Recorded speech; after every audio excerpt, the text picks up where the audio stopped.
नमस्कार, द खबर express news में आपका स्वागत है। सुप्रीम कोर्ट के द्वारा एक बहुत अहम फैसला लिया गया, जिसमें कि सीआरपीसी 125 के तहत हर एक धर्म की महिला को गुजारा भत्ता मांग करने का हकदार बताया गया है,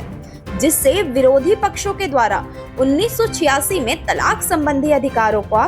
संरक्षण कानून, जो कि तत्कालीन प्रधानमंत्री राजीव गांधी के द्वारा बनाया गया था।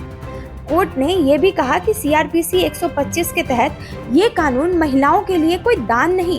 बल्कि ये उनका अधिकार है।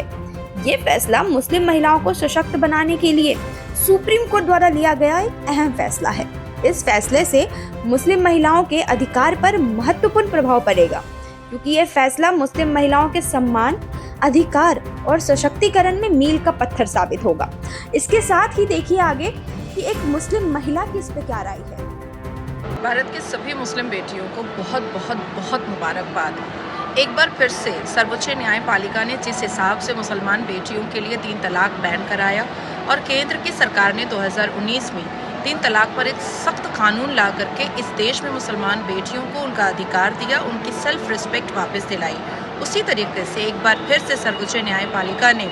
मुसलमान बेटियों के डिवोर्स के बाद 125 सीआरपीसी पर उनको मेंटेनेंस अप्रूव किया है। पर याद रहे मेरी तमाम बेटियों और मुसलमान बहनों को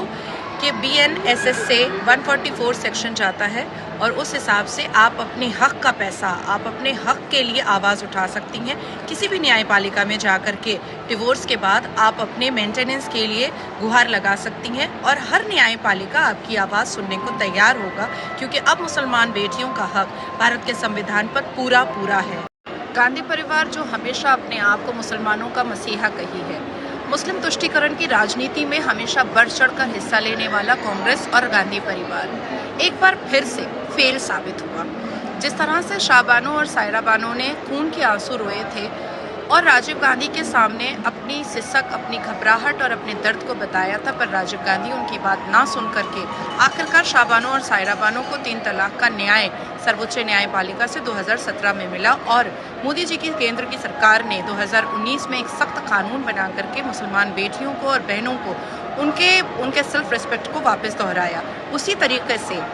तरीके से एक बार फिर से सर्वोच्च न्यायपालिका ने 125 सीआरपीसी की धारा के तहत, जो अभी के BNSS नए कानून से 144 धारा होती है, हमारी मुसलमान बेटियों को मेंटेनेंस का दर्जा दे दिया है, मेंटेनेंस का लीगल राइट दे दिया है और एक बार फिर से राजीव गांधी की लेगेसी बर्बाद होते हुए दिखाई दी है और मोदी जी और सर्वोच्च न्यायपालिका मुसलमान बेटियों के लिए एक बार फिर से सर्वप्रथम नजर आया है।